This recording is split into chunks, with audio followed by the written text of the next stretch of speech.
La corriente de las variantes. ¿De dónde salen nuestros presentimientos, la intuición, las predicciones, los descubrimientos y también las obras de arte? ¿Será verdad que es precisamente la mente humana la que los crea e inventa? La corriente de las variantes es un regalo de lujo para la mente, pero el hombre no se da cuenta de ello. ¿Y qué son los agüeros y por qué funcionan? Cuando sigues la corriente, el mundo sale a tu encuentro. El espacio de las variantes representa un campo de la información o la matriz energética, el patrón de qué y cómo tiene que ser. Cuando la energía sintonizada con un sector determinado de la matriz ilumina el patrón, este se realiza en su forma material. Aquí surge la pregunta: ¿es posible utilizar esta información mientras se conserve en forma no realizada? Es decir, ¿podemos asomarnos al futuro? Se puede decir que todos lo hacemos diariamente. La conciencia es incapaz de leer la información desde el espacio de las variantes. En cambio, el subconsciente se conecta directamente con el campo de la información. Precisamente de ahí proceden nuestros presentimientos, intuición, predicciones, descubrimientos, obras de arte. La información llega a la conciencia bien desde el mundo exterior como interpretación de datos externos, bien desde el subconsciente a nivel de la intuición. Los datos grabados en el campo son, por así decirlo, la verdad pura. En otras palabras, es una información objetiva, libre de cualquier interpretación.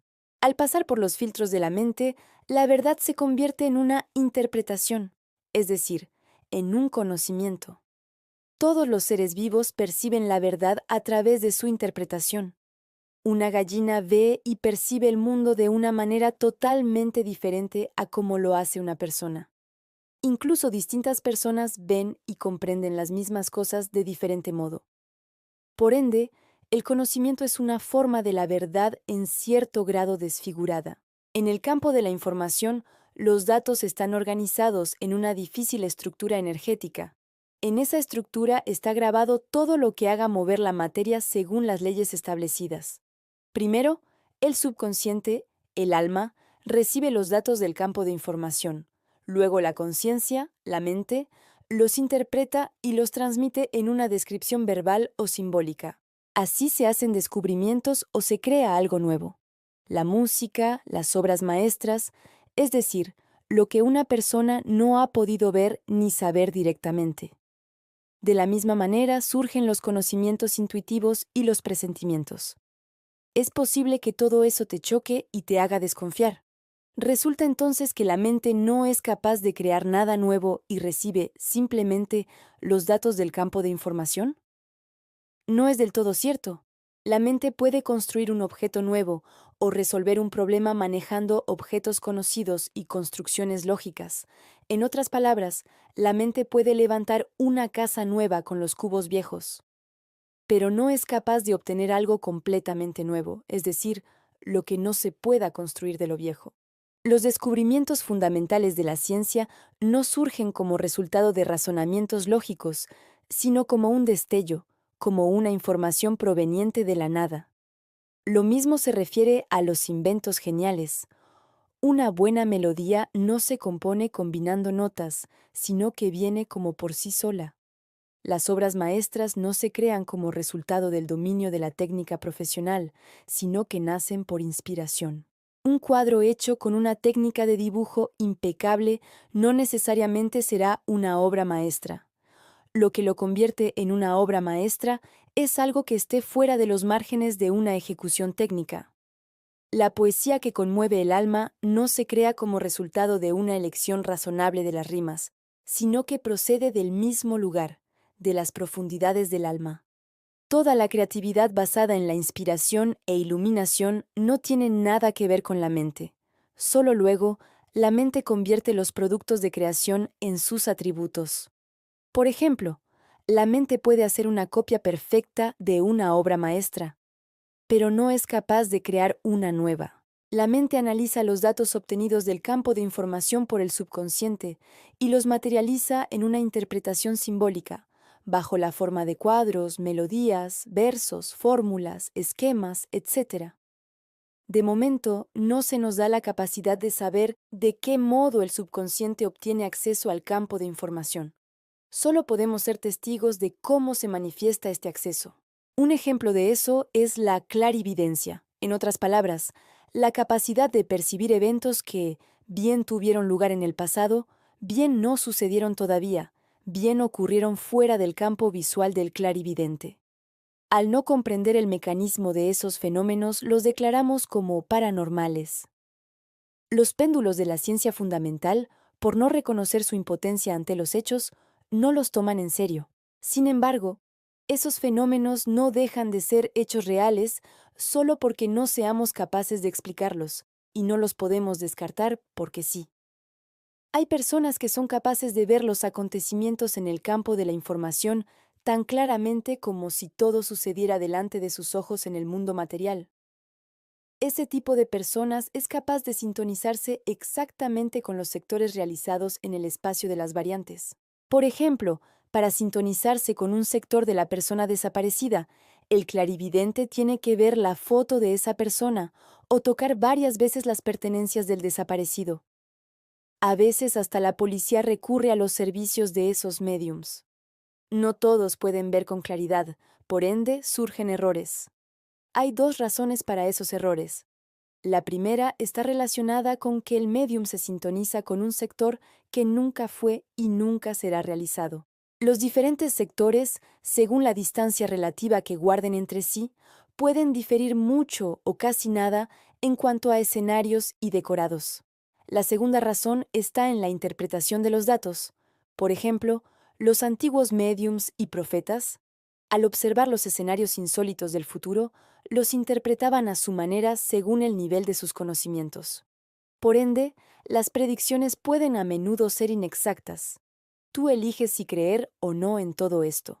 No olvides que el transurfing es solo un modelo que permite utilizar las leyes del universo en interés propio y no se dedica a describir la estructura del mundo. El transurfing tampoco es un monumento de granito con la inscripción: precisamente aquí está la madre del cordero. La verdad, como ya sabes, siempre está por aquí cerca. La idea de que el ser humano sea capaz de sintetizar todo lo nuevo con ayuda de su mente también es solo una suposición. Además de ser cómodo, estamos acostumbrados a ese modelo. Aún debo advertirte que ese esquema de la vida al que estamos acostumbrados es tan improbable como el modelo del transurfing. En principio, para nosotros no tiene mucha importancia cómo sucede todo. El hecho es que los datos del espacio de las variantes llegan a nosotros de una manera inexplicable y se revelan como insinuaciones, visiones, iluminaciones, señales, y nosotros debemos comprender en la medida de lo posible el significado de esos datos. Conocimientos de ninguna parte. Solo unos pocos elegidos son capaces de leer claramente los datos del campo de la información. La mayoría recibe solo repercusiones de estos datos en forma de presentimientos efímeros y conocimientos poco claros.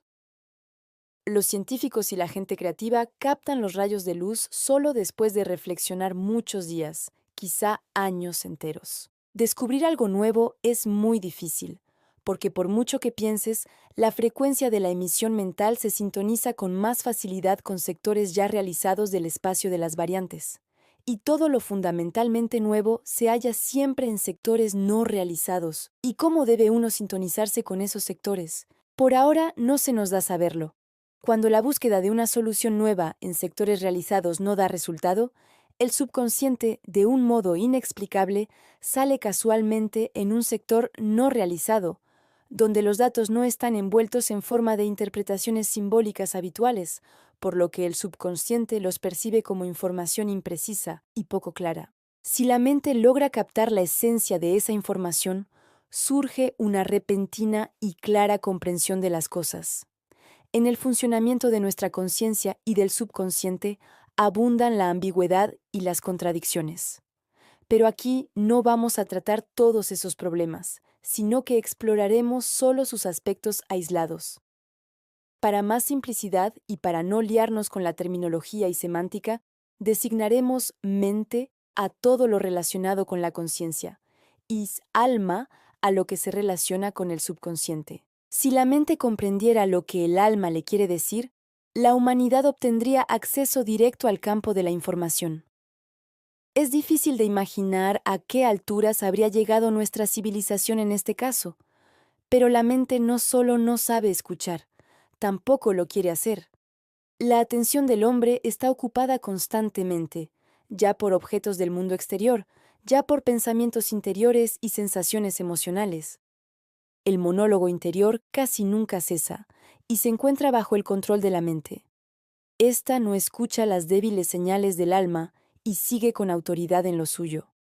Cuando la mente piensa, está operando con categorías, clasificando propiedades de todos los objetos visibles en los sectores realizados. En otras palabras, piensa con ayuda de las etiquetas establecidas, símbolos, palabras, ideas, esquemas, reglas, etc. La mente intenta poner cualquier información en su sitio según la etiqueta correspondiente. Todo lo que existe en el mundo tiene su etiqueta. El cielo es azul, el agua está mojada, los pájaros vuelan, los tigres son peligrosos, en invierno hace frío, etc. Si alguna información llega de un sector no realizado y por tanto no tiene todavía ninguna etiqueta razonable, la mente la percibe como un conocimiento incomprensible. Si consigue introducir para ese conocimiento una etiqueta nueva o logra explicarlo dentro de los márgenes de las etiquetas antiguas, nace el descubrimiento.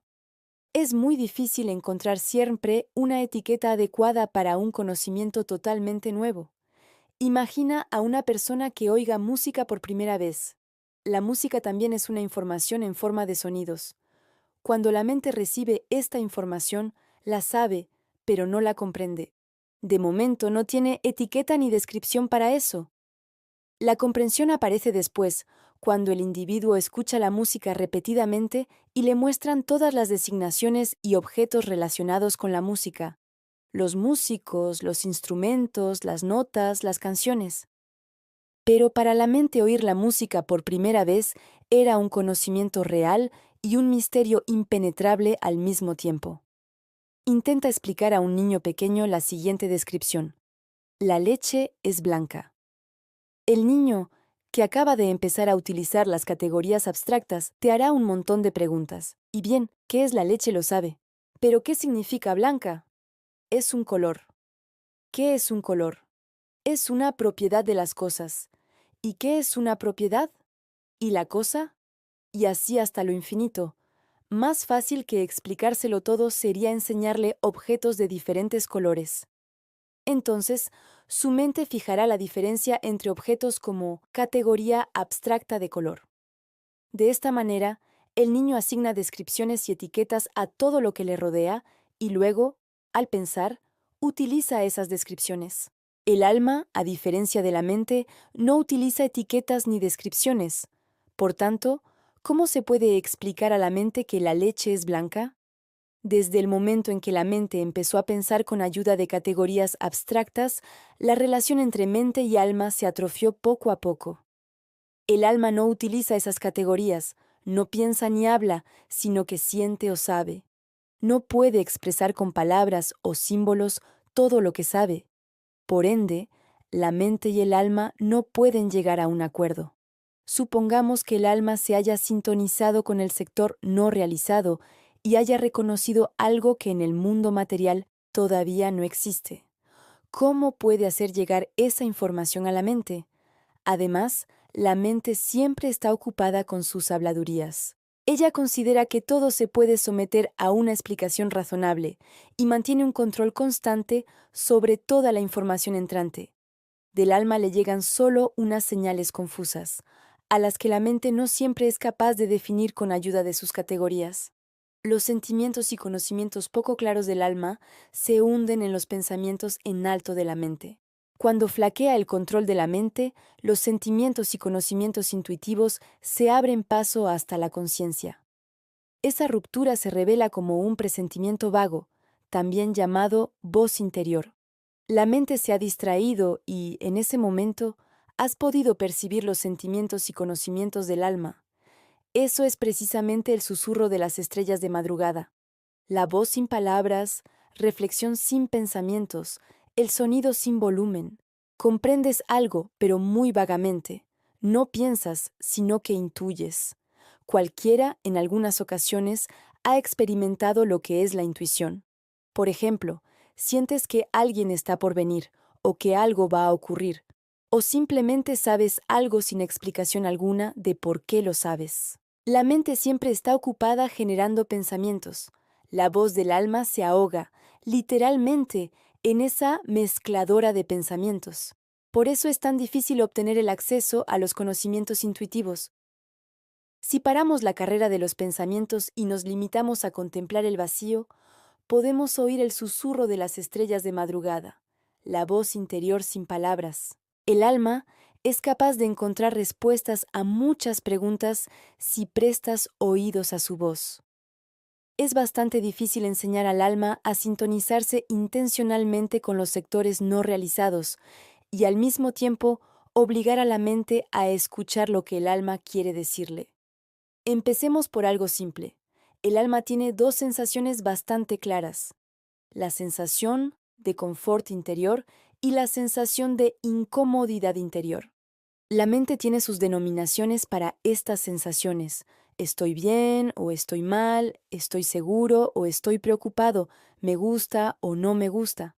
En la vida tenemos que tomar decisiones a cada paso, hacer lo uno o hacer lo otro. La realización material se mueve por el espacio de las variantes, y el resultado de estos movimientos es lo que llamamos nuestra vida. Dependiendo de nuestros pensamientos y nuestra actitud, se realizan unos u otros sectores. El alma tiene acceso al campo de información. De algún modo inexplicable, ella ve lo que está delante en los sectores que se aproximan, pero todavía no están realizados. Si el alma se ha sintonizado con un sector aún sin realizar, sabe lo que le espera ahí, algo agradable o algo desagradable. La mente percibe estos sentimientos del alma como vagas sensaciones de confort o incomodidad interiores. El alma sabe muy a menudo lo que le espera, e intenta anunciarlo a la mente con la voz débil. Sin embargo, ésta casi no la oye o no da importancia alguna a los presentimientos confusos. La mente está dominada por los péndulos, demasiado preocupada por solucionar problemas y muy convencida en la sensatez de su actitud. Toma las decisiones volitivas, guiándose por el razonamiento lógico y el buen juicio. No obstante, es bien sabido que los razonamientos lógicos no garantizan en absoluto una solución correcta. El alma, a diferencia de la mente, no piensa. Ella siente y sabe, por lo que no comete errores. La gente muy a menudo cae en la cuenta demasiado tarde. Sabía que de eso no podía resultar nada bueno. El asunto está en aprender a definir lo que el alma dice a la mente en el momento de tomar la decisión. Y hacerlo no es tan difícil. Solo necesitas ordenar a tu celador que vigile el estado en que se encuentra el alma. Supongamos que estás tomando una decisión. Tu mente está completamente captada por el péndulo o absorta en la búsqueda de una solución para el problema. Para poder escuchar en este momento el susurro de las estrellas de madrugada, será suficiente con recordar que debes prestar atención al estado de tu alma. Resulta ser tan trivial que ni siquiera es interesante. Pero es así. El problema está solo en prestar atención a tus sentimientos. La gente tiende a confiar más en los argumentos razonables que en sus sentimientos. Por ende, la gente ha perdido la costumbre de prestar atención al estado de su comodidad interior. Supongamos que en la mente proyectas una de las variantes de solución de tu problema. En este momento, tu mente no se guía por los sentimientos, sino por razonamientos sensatos, y no está dispuesta, en absoluto, a asimilar cualquier sentimiento. Si lograste recordar, presta atención a cómo te sientes. ¿Hay algo que te ponga alerta, te preocupe, inspire temor o no te guste? Ya has tomado la decisión. Ordena a la mente callar un momento y pregúntate, ¿te sientes bien o mal? Ahora escoge otra variante de la decisión y pregúntate de nuevo, ¿te sientes bien o mal? Si no tienes una sensación explícita, eso quiere decir que tu mente todavía es muy mala oyente. Haz que tu celador te obligue más a menudo a prestar atención a tu comodidad interior, aunque puede que la respuesta a tu pregunta sea ambigua. En este caso no se puede confiar en estos datos tan indefinidos. Queda actuar de la manera que tu mente te dicte. O simplificar la pregunta. Si lograste obtener la respuesta explícita sí, estoy bien o no, estoy mal, significa que has podido escuchar el susurro de las estrellas de madrugada. Ahora conoces la respuesta. Eso no significa que debas actuar conforme a lo que te dicte el alma. No siempre somos libres en nuestro modo de actuar, pero al menos sabrás qué es lo que te espera en el sector no realizado. El suplicante, el resentido y el guerrero. Existen dos modos de actuar frente a las situaciones que nos brinda la vida. Dejarse llevar por la corriente, como un barquito de papel que no tenga voluntad propia, o remar contra la corriente, insistiendo obstinadamente en lo suyo. Si uno se queda inactivo, no demuestra su iniciativa, no ambiciona, cuando se limita solo a existir, entonces le rige la vida. El hombre se convierte en marioneta de los péndulos, que obran con su destino a sus anchas. Al asumir tal postura, el hombre renuncia a elegir su propio camino en la vida. Su elección, en este caso, consiste en que su destino esté predeterminado, que pase lo que deba pasar. Al estar conforme con esa condición, confirma que es imposible evitar aquello a lo que esté predestinado, y tiene toda la razón, puesto que para él, en el espacio, existe también esa variante. Después de semejante elección, a uno no le queda otra que lamentarse del destino, sin hacer nada, y confiar en las fuerzas superiores. Al poner su vida a disposición de manos ajenas, el hombre tiene dos caminos para moverse por la vida. Desplazándose por el primer camino, puede resignarse y mendigar para su vida, dirigiendo sus súplicas a los péndulos o a las supuestas fuerzas superiores. Los péndulos obligan al suplicante a trabajar, y éste se rompe el espinazo toda la vida para ganar una módica subsistencia. El suplicante apela ingenuamente a las fuerzas superiores, pero a éstas nada les importa. El suplicante declina toda responsabilidad por su destino, diciendo que todo es voluntad de Dios. Y si es así, solo hay que pedirlo bien, y como Dios es misericordioso, te lo dará. Montañas y valles, ríos y mares, oh cielo, oh tierra, me inclino ante vuestro poder. Me colman la fe y la veneración. Yo creo que me ayudaréis a comprar mi periódico matutino. ¿Qué? ¿Te parece demasiado exagerado? Nada de eso, porque para las poderosas fuerzas superiores, un periódico matutino o un castillo da lo mismo. Todo les es posible. Eres tú, entonces, quien había pedido mal. Bueno, pues, sigue pidiendo. Existe un chiste ruso que dice así. Un tipo, tumbado en el sofá, reza: Dios, ayúdame a ser rico. Si es que tú lo puedes todo, tengo fe en tu poder, confío en tu misericordia. Y Dios le contesta con enojo: Tío, al menos cómprate un billete de lotería. Así es, una postura muy cómoda. Quitarse toda la responsabilidad de encima y revolcarse, al mismo tiempo, en su importancia interior. ¿En qué se revela aquí la importancia? El hombre se ha creído una figura tan importante que considera que Dios, con todo su poder y misericordia, debe preocuparse por su bienestar. Demasiado ha recibido ya el hombre de Dios, la libertad de elegir, pero aquel, por su infantilismo, no quiere aceptar el regalo y está siempre descontento.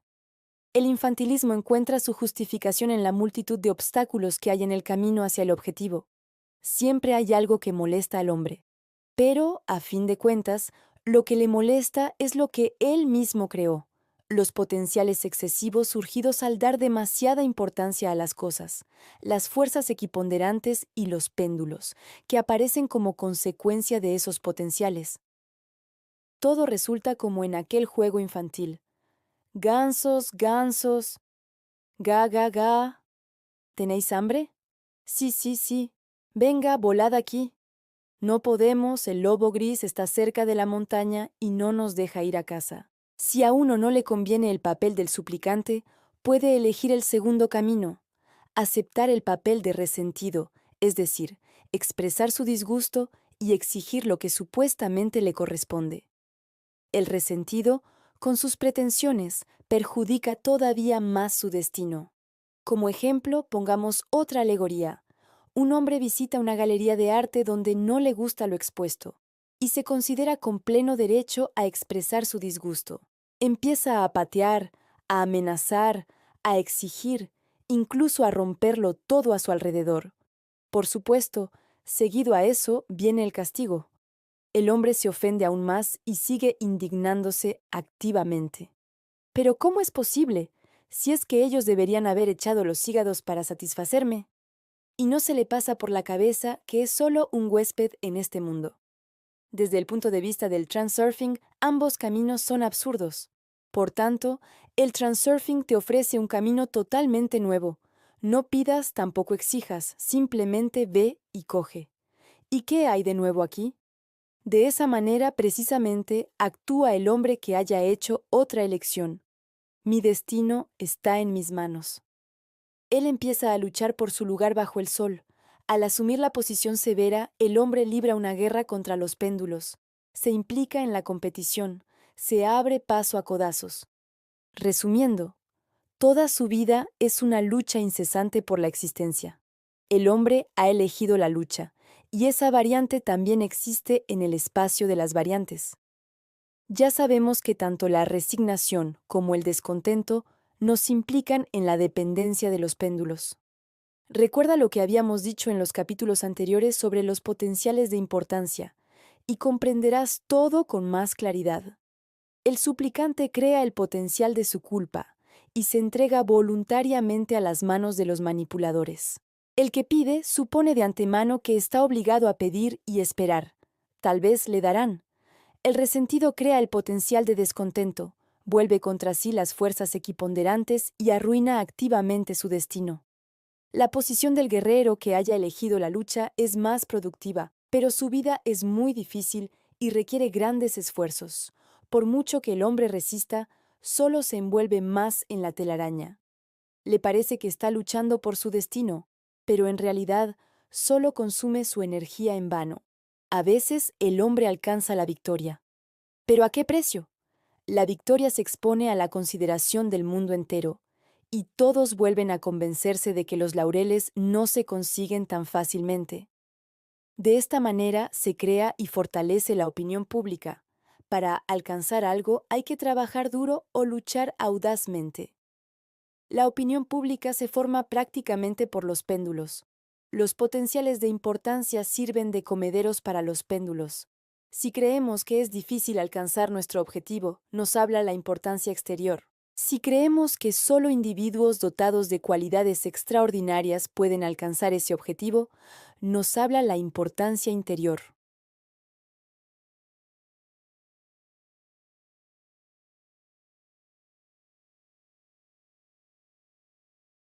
Y estará muy contento, sin comprender que ha gastado energía, no tanto por alcanzar el objetivo como por las exacciones de los péndulos. La imagen que resulta es más o menos la siguiente. Para llegar a su objetivo, un hombre debe atravesar una multitud de pedigüeños que vocean, le impiden el paso, le hacen de la mano. El hombre intenta justificarse, disculparse, dar dinero, empujar, abrirse paso, pelear.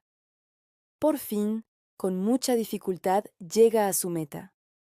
La energía gastada para obtener el objetivo propiamente dicho constituye solo una pequeña parte y está destinada solo para mover los pies. La energía restante se ha gastado en la lucha contra los pedigüeños importunos.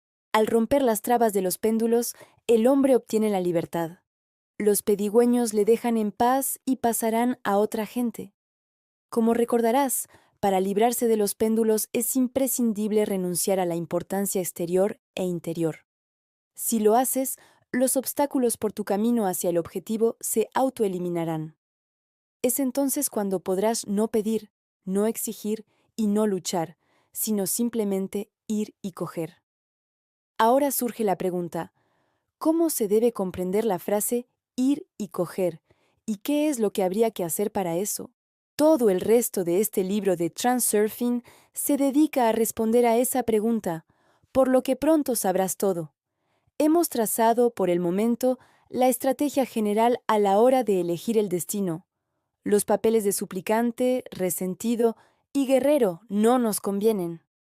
¿Qué papel crees que asigna el transurfing al dueño de su destino en el juego llamado vida? Moverse con la corriente. El suplicante y el resentido van sin voluntad a favor de la corriente de la vida. El guerrero, al contrario, intenta luchar contra esa corriente. Por supuesto, no existen tipos puros de tales personas. Cualquiera de vez en cuando asume en diferente grado uno de los papeles. Al interpretar esos papeles, el hombre actúa de modo extremadamente ineficaz. Pero si no se puede ni luchar ni bajar con la corriente, ¿qué nos queda? Más arriba habíamos visto cómo la mente impone autoritariamente su propia voluntad, basada en el sentido común. Mucha gente razona muy sobriamente y al mismo tiempo no es capaz de resolver sus problemas de ningún modo. ¿Hay mucho provecho en tal sentido común? La mente no puede garantizar una solución segura. La mente cree que piensa sobriamente, pero en realidad se ofrece voluntariamente a los péndulos. No se puede hablar de ninguna libertad de moverse por la corriente mientras el hombre actúe como suplicante, resentido o guerrero. Incluso el guerrero no tiene más libertad de manifestar su voluntad que la que tenga un barquito de papel. ¿Cómo se mueve el guerrero por la corriente de la vida? Los péndulos le provocan a la lucha, y éste rema contra la corriente sin comprender que sería mucho más fácil y ventajoso utilizar la corriente. Su mente está capturada por los péndulos, pero el guerrero está decidido y tomando decisiones volitivas, chapalea con gran energía allí donde podría hacer movimientos suaves y tranquilos. Ahora imagínate que no te resistes a la corriente, ni provocas torbellinos innecesarios, pero tampoco te mueves sin voluntad, como si fueras un barquito de papel. Te mueves intencionadamente a favor de la corriente. Por el camino detectas todos los bajíos, obstáculos y zonas peligrosas, y con solo unos movimientos suaves mantienes la dirección elegida. El timón está en tus manos. En general, podemos considerar la vida como una corriente. ¿Y por qué no se puede ni bajar sin voluntad con la corriente, ni luchar contra ella? Por un lado, la información permanece en el espacio de las variantes de manera fija, como una matriz. Al mismo tiempo, la estructura de esa información está organizada en cadenas de causas y consecuencias. Los enlaces de causa-consecuencia crean la corriente de las variantes. Pues bien, hablaremos precisamente de esas corrientes. La razón más importante por la que no debemos oponernos activamente a la corriente es porque de esa manera se gasta una gran cantidad de energía en vano e incluso en detrimento. Pero, ¿podemos confiar en la corriente de las variantes? De hecho, no solo puede llevarte a una laguna tranquila, también puede transformarse en una catarata. Precisamente para evitar los disgustos, debes corregir tu movimiento actuando suavemente. Por supuesto, para empezar es necesario que elijas bien la dirección general de esa corriente. La dirección se determina según el objetivo elegido y los modos de conseguirlo. Después de haber hecho la elección, debes confiar al máximo en la corriente y no permitirte movimientos bruscos. Cada uno imagina aproximadamente el rumbo general de su corriente. Por ejemplo, ahora estudio, luego encuentro un empleo, me caso, asciendo en el trabajo, construyo mi propia casa, etc.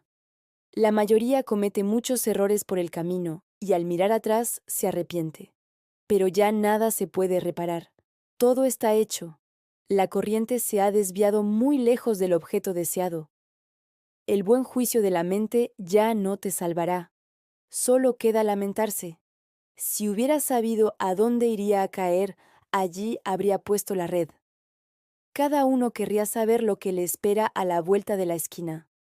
No todos recurren en serio a los adivinos y astrólogos, pero muchos se interesan, aunque sea por curiosidad. Una predicción o prognosis astrológica optimista prende la chispa de esperanza, y a las predicciones indeseables se las puede pasar por alto. El modelo del transurfing no entra en contradicción con la astrología. Los pronósticos tienen una base real, el espacio de las variantes. La astrología existe no solo porque la gente tenga mucha curiosidad por asomarse al porvenir. Si el porcentaje de aciertos fuera demasiado bajo, nadie confiaría en predicciones efímeras. Sin embargo, la existencia de la corriente de las variantes nos permite, de acuerdo con ciertas regularidades, echar realmente una ojeada a los sectores del espacio no realizados. Otra cosa que, por supuesto, no pueden hacer los cálculos astrológicos, como tampoco la clarividencia, es garantizar una exactitud del 100%. Cada uno decide por sí mismo hasta qué punto fiarse de las predicciones y prognosis astrológicas. Dejemos respetuosamente aparte este tema y veamos qué utilidad podemos sacar de nuestro conocimiento sobre la existencia de la corriente de las variantes. La cuestión primordial consiste en saber hasta qué grado puede uno entregarse a la corriente, en caso de elegir bien el rumbo principal, y por qué, en general, hay que entregarse a la corriente. Como dijimos antes, la mente se encuentra bajo la constante presión de la importancia creada artificialmente, por lo cual no es capaz de tomar decisiones eficaces. La importancia interior y exterior, en el fondo, es la fuente principal de todos los problemas. La actitud de las fuerzas equiponderantes se presenta como bajíos y remolinos por el camino de la corriente de las variantes. Si quitamos la importancia, la corriente entrará en su curso más tranquilo. Si debemos entregarnos a esa corriente, eso también es una cuestión de importancia. La importancia exterior obliga a la mente a buscar soluciones difíciles para problemas fáciles. La importancia interior asegura a la mente que ésta razona sensatamente y que está tomando la única decisión correcta. Si renunciamos a la importancia, la mente respirará con alivio, porque se librará de la influencia de los péndulos y de la presión de los problemas artificialmente creados y podrá tomar decisiones más objetivas y adecuadas. Pero todo el atractivo está en que la mente, libre de importancia, no tendrá necesidad del potente intelecto. Por supuesto, para resolver tareas cotidianas se precisan también el razonamiento lógico, los conocimientos y el aparato analítico. Pero para todo eso se gastará mucha menos energía. La existencia de la corriente de las variantes es para la mente un regalo lujoso, que ésta casi no utiliza. La corriente de las variantes ya contiene en sí las decisiones de todos los problemas. De todos modos, la mayoría de estos se crean artificialmente por la mente misma. La inquieta mente sufre continuamente los empujones de los péndulos y se pone a resolver todos los problemas, intentando mantener la situación bajo control. Sus decisiones, en la mayoría de los casos, son manotazos en el agua que no tienen ningún sentido. Casi todos los problemas, sobre todo los pequeños, se resuelven por sí mismos si no estorbamos la corriente de las variantes. El potente intelecto no sirve de nada si la decisión existe ya en el espacio. Si no nos adentramos en honduras de la cuestión y no molestamos a la corriente de las variantes, la decisión vendrá por sí sola y además será óptima. Lo óptimo está engendrado ya en la estructura del campo de información. El asunto está en que los enlaces de causa-consecuencia dan lugar a los flujos sueltos en la corriente de las variantes. Esos flujos resultan ser las vías óptimas para el movimiento de las causas y consecuencias. En el espacio de las variantes hay de todo, pero con más probabilidad se realizan precisamente las variantes óptimas y las que menos energía necesitan. La naturaleza nunca gasta energía en vano. Caminamos con los pies, no con las orejas. Todos los procesos tienden a seguir la línea del menor gasto posible de energía. Por ende, las corrientes de las variantes están organizadas por el camino de la menor resistencia. Precisamente en estos caminos se hallan las decisiones óptimas. La mente, capturada por los péndulos, actúa en interés de ellos y se descarrila constantemente de los flujos. En otras palabras, la mente se adentra demasiado en el berenjenal, es decir, siempre busca soluciones difíciles para problemas fáciles. Todos esos razonamientos pueden parecerte excesivamente abstractos. Si aplicas en la práctica todo lo que estamos hablando, podrás convencerte por tu cuenta de cuán real es la existencia de los flujos. Es un verdadero regalo de lujo para la mente. En cada problema está cifrada la clave de su solución. La primera clave es moverse por el camino de menor resistencia. La gente, como regla general, Busca soluciones difíciles, porque considera los problemas como obstáculos, y los obstáculos, como es sabido, hay que superarlos con mucho esfuerzo. Debes cultivar la costumbre de escoger la solución más sencilla para cada problema que surja. Todos tenemos que aprender algo nuevo, o bien hacer algo que ya conocemos y a lo que estamos acostumbrados. La cuestión es cómo hacer tanto uno como lo otro de la manera más eficaz. La respuesta es tan simple que resulta difícil creer en su eficacia. Según el principio del movimiento a favor de la corriente, es necesario procurar hacerlo todo de la manera más fácil y simple que sea posible. Las variantes más óptimas de cualquier acción están organizadas en flujos. Los flujos están compuestos por cadenas de relaciones óptimas de causa-consecuencia. Cuando tomas la decisión de dar el siguiente paso en tu acción, estás eligiendo el siguiente eslabón de la cadena. Solo debes determinar cuál de esos eslabones pertenece a la corriente. ¿Qué hace uno en estos casos? Pues tomar la decisión lógica que sea la más correcta desde el punto de vista del sentido común y la experiencia diaria. La mente toma una decisión volitiva. Se considera capaz de calcularlo y explicarlo todo. Sin embargo, no es así, y tú mismo puedes confirmarlo. ¿Cuántas veces te has dado cuenta de que podrías haberlo hecho de otra manera, pero ya era demasiado tarde? El asunto no está en la distracción o insuficiente agudeza mental.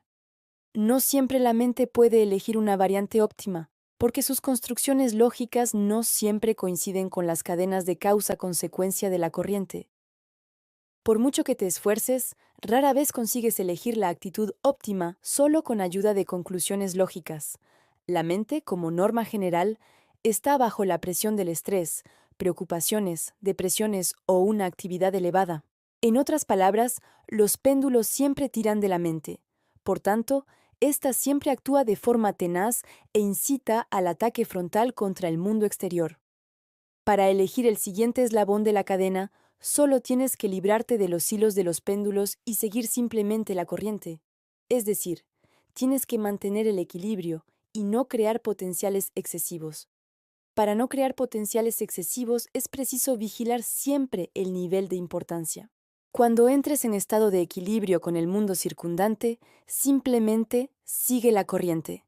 Tú mismo verás una multitud de señales que te guiarán. Deja ir la situación. Sé observador imparcial, no participante, ni esclavo ni tampoco amo. Simplemente un ejecutor.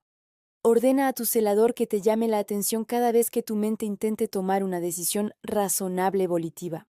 Alquílate en calidad de ejecutor, pero observa tu propio trabajo desde fuera. Todo es mucho más simple de lo que parece. Déjate llevar por esta sencillez. Es la mente la que te lleva hacia la catarata, no la corriente de las variantes. Por ejemplo, necesitas comprar algo, pero no sabes dónde lo puedes encontrar. La mente te sugiere la variante más razonable, pero más difícil. En tu búsqueda recorres media ciudad y al final encuentras lo que necesitabas al lado de tu casa. Si la importancia de la tarea hubiera sido más baja, la mente no habría buscado la solución difícil. Otro ejemplo. Tienes una lista entera de quehaceres. ¿Cuáles elegirás en primer lugar y cuáles luego? No hay que pensar. Si el orden no es lo más importante, haz las cosas simplemente en el orden en que se dejen hacer. Muévete junto con la corriente, desata tu mente de la influencia de los péndulos. No pretendo que te conviertas en un barquito de papel sin voluntad entre las olas, sino que no des golpes al agua cuando sea suficiente hacer movimientos suaves, ligeros y simples. No seguiré con la lista de ejemplos. Harás por tu cuenta multitud de descubrimientos útiles y sorprendentes si intentas, siquiera un día, moverte a favor de la corriente. Cada vez que debas buscar alguna solución, pregúntate, ¿cuál es el camino más fácil para encontrar una solución? Elige el más fácil. Cada vez que algo o alguien te distraiga o intente desviarte del camino, no te apresures a oponerte activamente o eludirlo. Intenta alquilarte y observa lo que seguirá. Cada vez que debas hacer algo, pregúntate, ¿cuál es la manera más fácil de hacerlo? Permite que el asunto se haga de la manera más fácil. Cada vez que te ofrezcan algo o intenten demostrarte su punto de vista, no te apresures a negarlo o discutir. Puede que tu mente no entienda el provecho que pueda sacar de eso y tampoco vea alternativas. Activa al celador. Primero observa y solo después actúa. Al bajar a la sala de espectáculos, no te apresures a establecer el control y permite que el juego se desarrolle, en la medida de lo posible, por sí solo. No tienes que dar manotazos en el agua. No impidas a tu vida ir a favor de la corriente y verás cuánto más fácil se vuelve todo. Señales de guía. Pero, ¿cómo distinguir el bajío o la cascada que se aproxima de un giro normal en la corriente? Es posible orientarse en el mundo circundante con ayuda de señales completamente tangibles. El mundo nos las da constantemente. El tipo de señales más conocido y difundido son los agüeros. Existen malos y buenos agüeros. Si has visto un arco iris, es un buen agüero. Si un gato negro ha cruzado tu camino, espera alguna desgracia. Así estamos acostumbrados a creer. Los agüeros adoptados por todos iban formándose como resultado de observaciones reiteradas y comparaciones. Si el porcentaje de agüeros que coinciden con lo que predicen es lo suficientemente alto, se establece una regularidad que pasa a disposición de la opinión pública, porque la gente se cuenta constantemente los fenómenos raros. Sin embargo, los augurios no se cumplen siempre, ni mucho menos. ¿Por qué sucede así? ¿Qué puede pasar si a uno se le olvidó cualquier cosa y tiene que volver? Él piensa, volver es una mala señal. Puede que el hombre de por sí no crea en los agüeros, pero, a pesar de todo, el estereotipo público establecido le hace sombra en su subconsciente. En sus pensamientos empieza a esperar cualquier disgusto. No, piensa el hombre, no voy a volver. Pero eso tampoco le sirve, pues la corriente, tranquila hasta ahora, está perturbada y el hombre, en cierto grado, ha perdido ya el equilibrio. La espera de una desgracia hace sus correcciones en los parámetros de la emisión mental, y el hombre se traslada a las líneas de la vida correspondientes a esos parámetros, donde obtiene lo que quiso evitar. Él mismo ha admitido esta posibilidad en su guión. Por esa razón, precisamente, se aumenta la probabilidad de que se cumpla el presagio. Como ves, un agüero convencional por sí solo no puede servir como ley, ni siquiera como una regularidad. Porque un gato negro, precisamente, es un mal presagio para todos. ¿O a qué viene que un gato negro pueda influir de alguna manera en nuestra vida? La influencia no la ejerce el agüero de por sí, sino tu actitud hacia todo tipo de presagios. Si eres supersticioso, los agüeros participarán en la formación de los acontecimientos de tu vida. Si no los crees, pero tienes ciertas dudas, la influencia de los agüeros se aflojará, aunque permanecerá.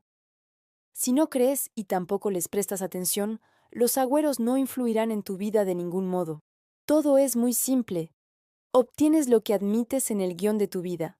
El que considera los agüeros como un prejuicio no tiene ningún indicio de su realización en la capa de su mundo. Los agüeros funcionan en las capas de mundos ajenos, porque esas personas encuentran para sí confirmaciones de los presagios, y nuestro incrédulo no. Si los agüeros, por sí solos, no influyen en los acontecimientos de la vida, ¿a qué señales de guía se refiere?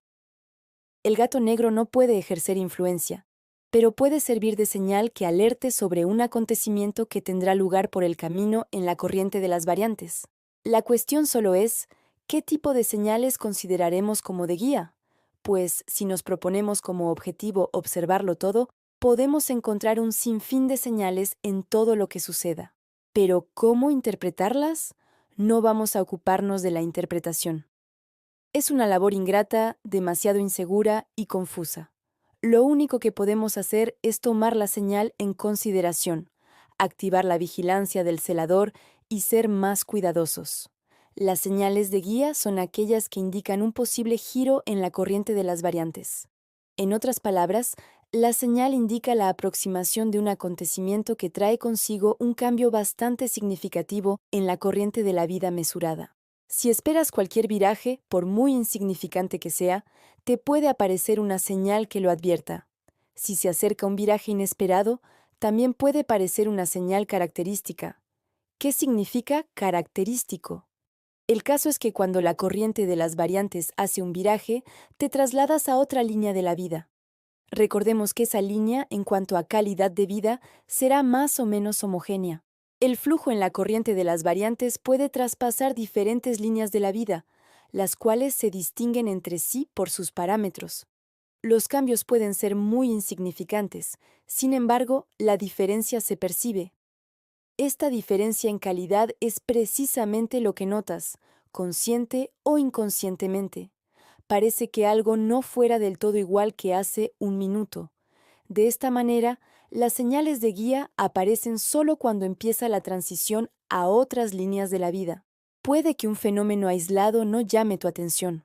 Por ejemplo, ha graznado un cuervo, y eso no te ha alertado, no has percibido ninguna diferencia en calidad.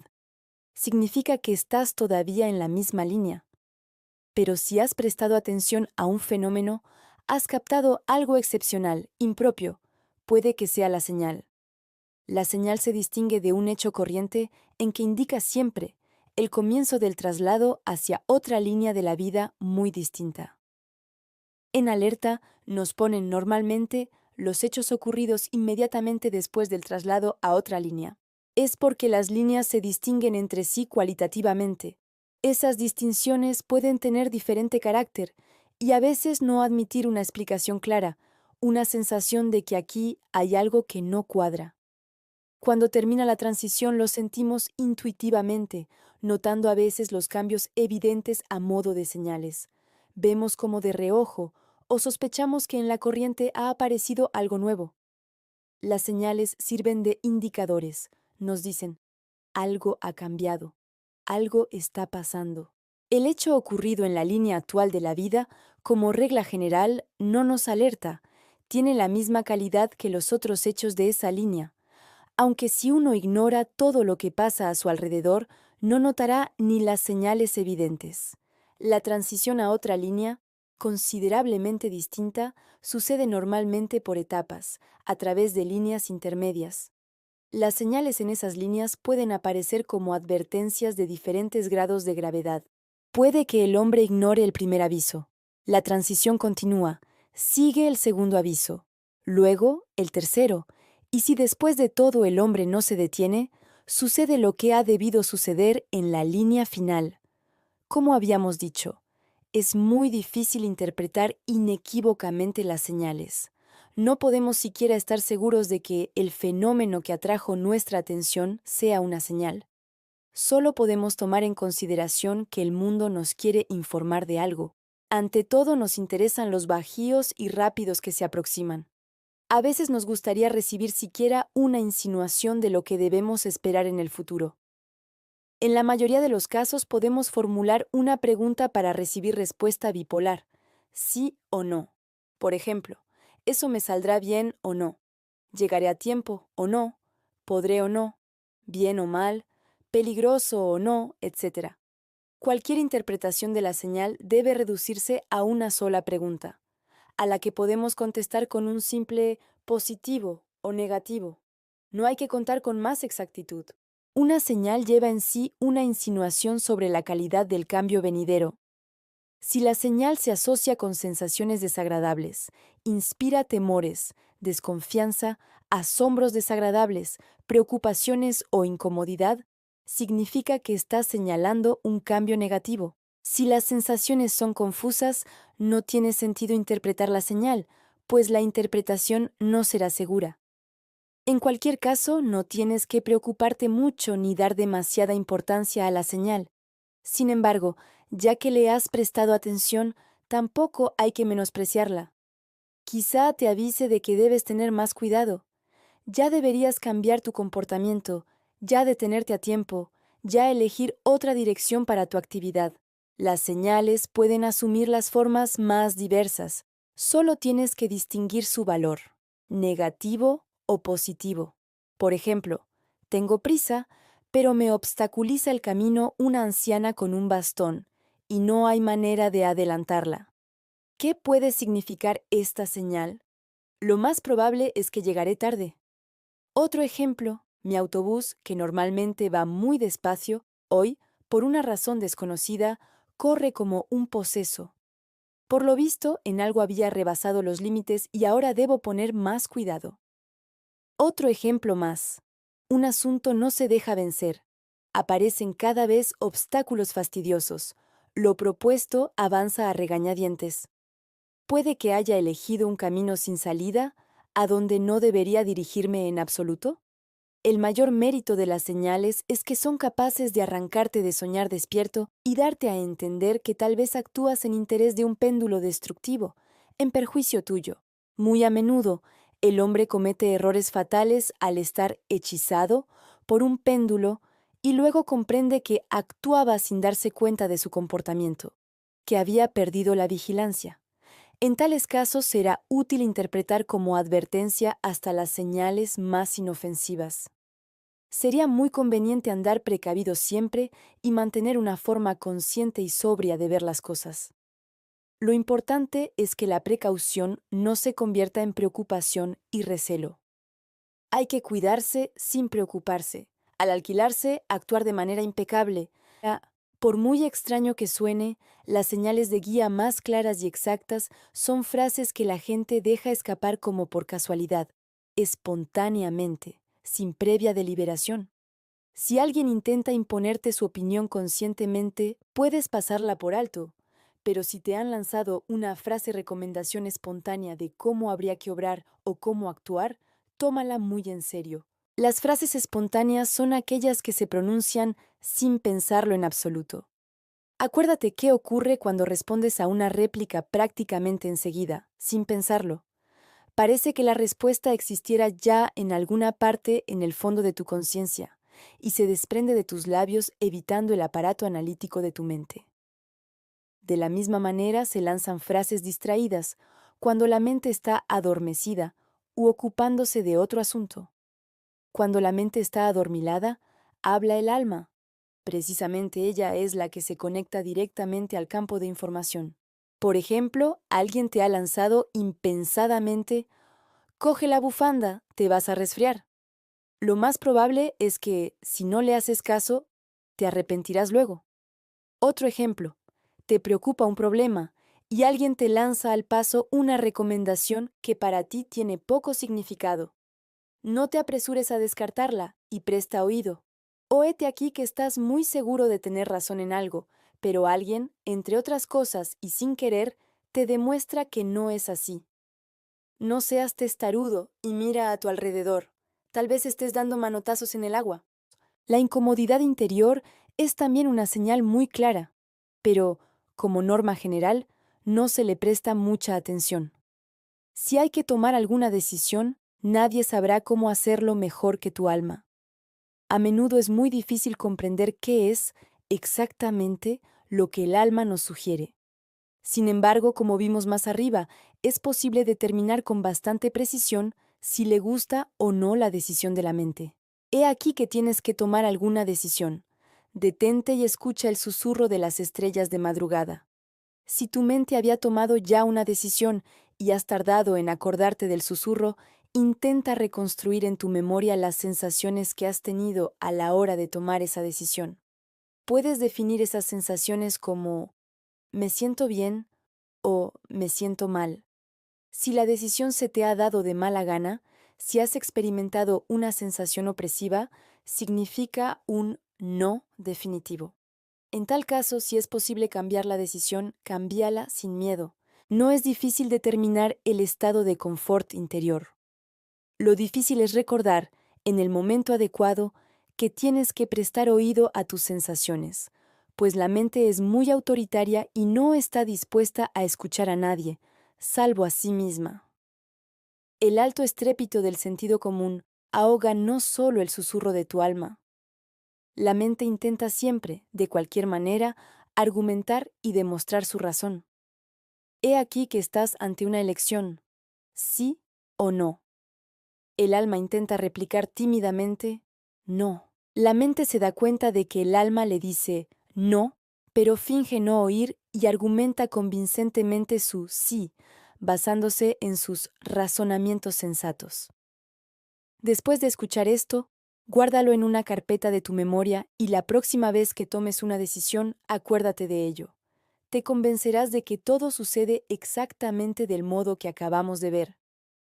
Te propongo que memorices bien un algoritmo muy simple y seguro para determinar el no del alma.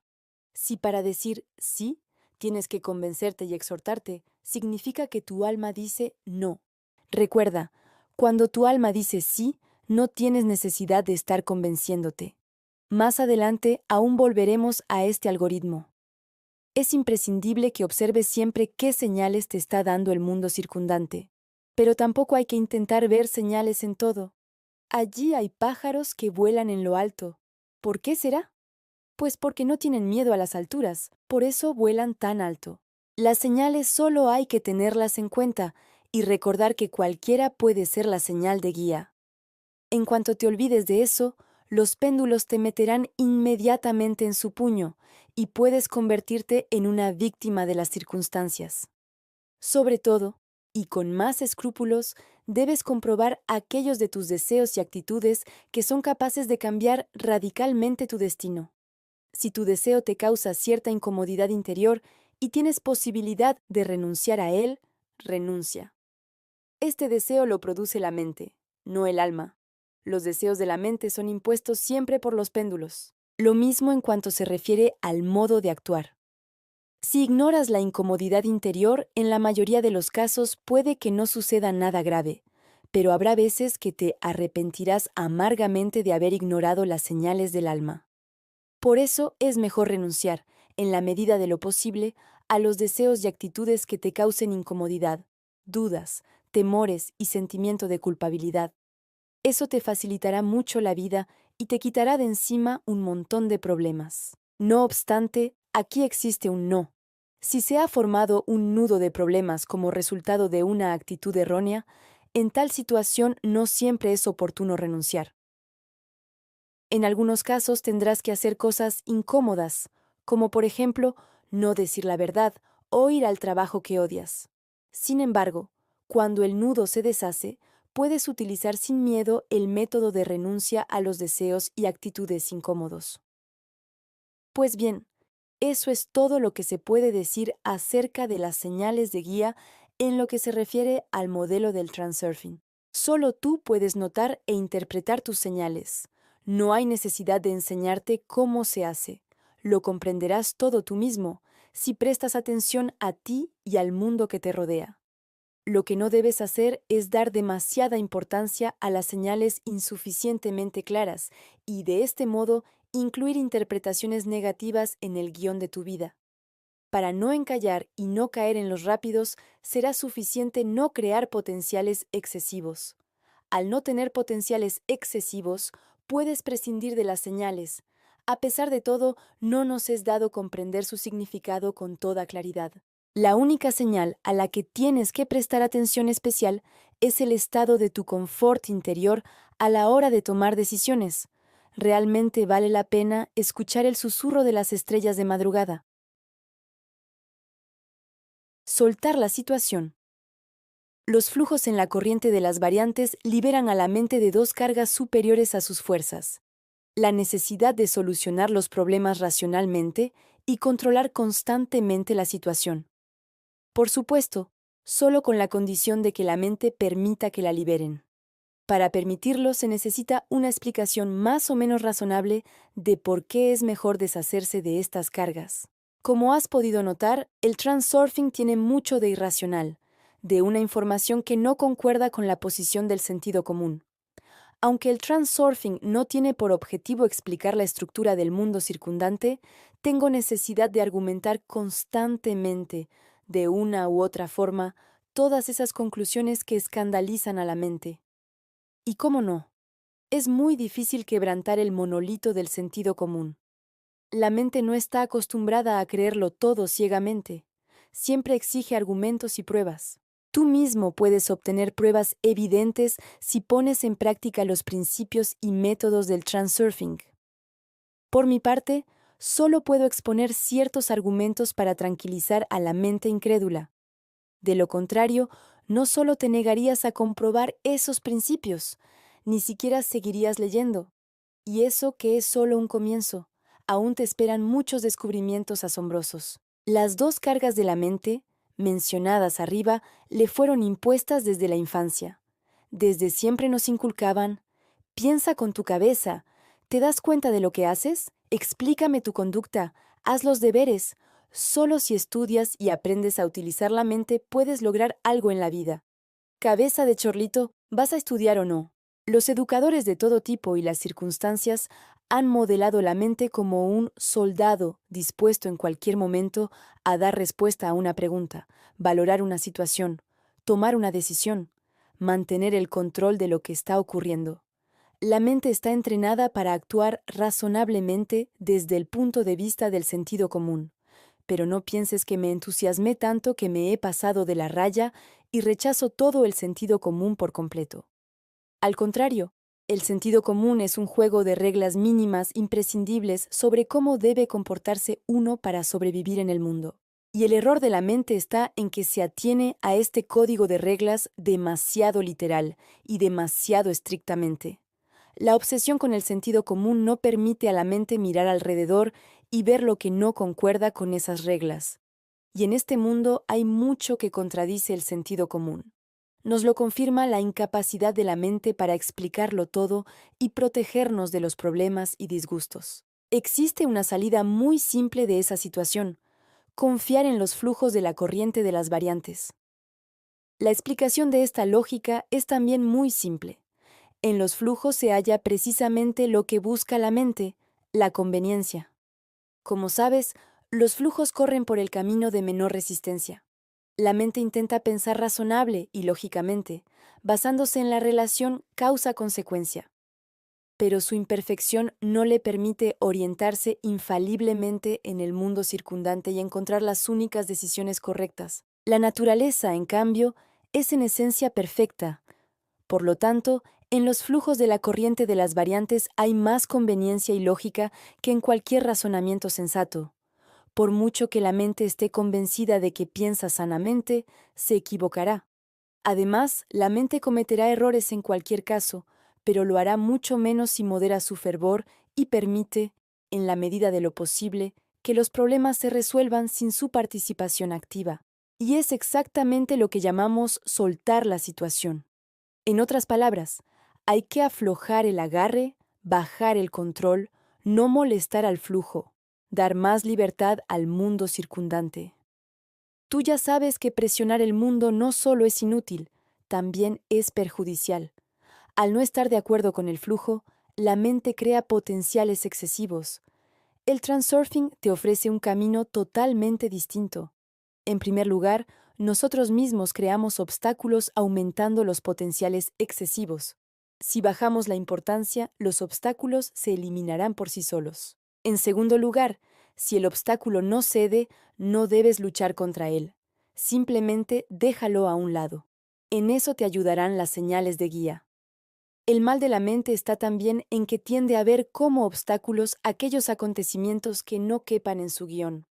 Por lo común, la mente lo calcula y lo planifica todo con anticipación, y si luego sucede algo inesperado, empieza a luchar activamente contra eso para ajustar los acontecimientos a su guión.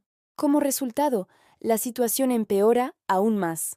Por supuesto, la mente no es capaz de planificarlo todo de forma ideal. Pues bien, precisamente aquí debes dar más libertad al flujo. El flujo no está interesado en arruinar tu destino. Una vez más, eso no es conveniente. Es la mente, con sus acciones insensatas, la que arruina el destino. Lo conveniente, desde el punto de vista de la mente, es que todo vaya según el guión planificado. Todo lo que no concuerda, la mente lo interpreta como un problema indeseable. Y lo indeseado hay que resolverlo, cosa que la mente empieza a hacer con mucha diligencia, creando problemas nuevos. De esta manera, la mente misma acumula un montón de obstáculos en su camino. Piénsalo. ¿Cuándo es feliz la gente? ¿Cuándo está satisfecha y contenta consigo misma? Cuando todo va según lo planeado. Cualquier desviación del guión se interpreta como fracaso. La importancia interior no deja que la mente acepte la posibilidad de una desviación. La mente piensa: Pues yo he calculado y planificado todo con antelación. Sé mejor que nadie qué es bueno para mí y qué es malo. Soy prudente. Con frecuencia, la vida obsequia a la gente con regalos que ésta acepta de mala gana porque no los tenía planeados. Yo quería otro juguete. La realidad es tal que rara vez obtenemos precisamente los juguetes planeados. Por ende, andamos todos sombríos y disgustados. Y ahora imagínate, cuánto más alegre sería la vida si la mente bajara su importancia y reconociera que las desviaciones tienen derecho a existir en el guión. Cualquiera por sí mismo puede regular el nivel de su felicidad. La mayoría de la gente sitúa demasiado alto el listón inferior de este nivel. Por ende, se consideran a sí mismos infelices. No predico que te conformes con lo que tienes. La dudosa fórmula ¿quieres ser feliz? Sé feliz, no es adecuada para el transurfing. Tendrás tu juguete, pero de eso hablaremos más tarde. Ahora se trata de averiguar cómo evitar desgracias y disminuir la cantidad de problemas. Precisamente, la negativa de la mente a permitir desviaciones en su guión le impide aprovechar las soluciones ya listas que se encuentran en el flujo de las variantes. La maniática tendencia de la mente a tener todo bajo su control convierte la vida en una incesante lucha contra la corriente. ¿Cómo no? ¿Acaso la mente puede permitir que la corriente prosiga su camino sin someterse a su voluntad? Aquí nos acercamos al error más importante de la mente. La mente no trata de dirigir sus movimientos según la corriente, sino que intenta dirigir la corriente misma. Esa es una de las principales razones por las que aparecen problemas y desgracias de todo tipo. El flujo conveniente, al moverse por la vía de la menor resistencia, no puede crear problemas u obstáculos. Los crea la mente torpe. Activa al celador y observa, aunque sea durante un solo día, cómo la mente intenta dirigir la corriente. Te ofrecen algo, lo rechazas. Intentan decirte algo, no les prestas atención. Alguien expresa su punto de vista, discutes con él. Alguien hace algo a su manera. Intentas ponerle en el camino de la verdad. Te ofrecen una solución. Tú la contradices. Esperas algo, pero recibes algo totalmente diferente, por lo que expresas tu disgusto. Alguien te molesta. Te pones furioso. Algo va en contra de tu guión y te lanzas en ataque frontal para dirigir la corriente al hecho necesario. Puede que para ti, en particular, todo ocurra de un modo distinto. Sin embargo, aquí también hay una parte de la verdad, ¿cierto? Ahora intenta aflojar el agarre de tu control y deja más libertad a la corriente. No te pido que estés de acuerdo con todos ni que aceptes todo. Simplemente cambia la táctica. Mueve el centro de gravedad desde el control a la observación. Trata más de observar que de controlar. No te apresures a menear la cabeza, contradecir, discutir, perseverar en tu opinión, dirigir o criticar. Da a la situación la posibilidad de resolverse sin tu intervención activa o tu resistencia, y quedarás, si no atónito, seguramente asombrado. Sucederá algo paradójico. Al renunciar al control, obtendrás aún más control sobre la situación del que tenías antes. Un observador imparcial tiene siempre más ventajas que el participante inmediato. Es por eso que repito constantemente, alquílate. Cuando mires atrás, te convencerás de que tu control iba contra la corriente. Las sugerencias de los demás no carecían de sentido. No deberías haber discutido con ellos. Tu intervención era innecesaria. Lo que considerabas como obstáculos, en realidad no lo eran en absoluto. Los problemas se resuelven felizmente sin que tú lo sepas. Lo que has recibido fuera de lo planeado no es tan malo como piensas. Las frases escapadas por casualidad son realmente válidas. Tu incomodidad interior ha sido una señal de advertencia. No has gastado energía de más y has quedado contento, pues eso es aquello de lo que te había hablado al principio, el regalo de lujo que hace la corriente a la mente. Por supuesto, además de lo dicho, recordaremos a nuestros amigos. Los péndulos nos impiden movernos de acuerdo con la corriente. A cada paso preparan provocaciones para el hombre, obligándole a dar manotazos sobre el agua. La existencia del flujo en la corriente no conviene al péndulo por una causa muy simple. La corriente va en dirección de consumo energético mínimo. La energía que gasta uno al luchar contra la corriente crea potenciales excesivos y alimenta los péndulos. El único control al que se debe prestar atención es el control sobre el nivel de importancia exterior e interior. Recuerda que precisamente es la importancia la que impide a la mente soltar la situación. En muchos casos es mucho más eficaz y útil soltar la situación que seguir insistiendo en lo propio. El esfuerzo por autoafirmarse crea desde la infancia la costumbre de probar la propia importancia. De aquí nace la propensión, perjudicial en todo sentido, de demostrar a cualquier precio que yo tengo razón. Esos esfuerzos crean potenciales excesivos y entran en contradicción con los intereses de los demás. Muy a menudo, la gente intenta demostrar su razón incluso en aquellos casos en que el veredicto, en uno u otro sentido, no afecta directamente sus intereses. Existen personas cuyo sentimiento de la importancia interior es tan hipertrófico, exagerado, que intentan salirse con la suya en cualquier tontería. La importancia interior se transforma en una manía de tenerlo todo bajo control. Demostraré a todos que yo tengo la razón, cueste lo que cueste. Una costumbre muy perjudicial. Dificulta la vida, ante todo, al propio defensor de la verdad.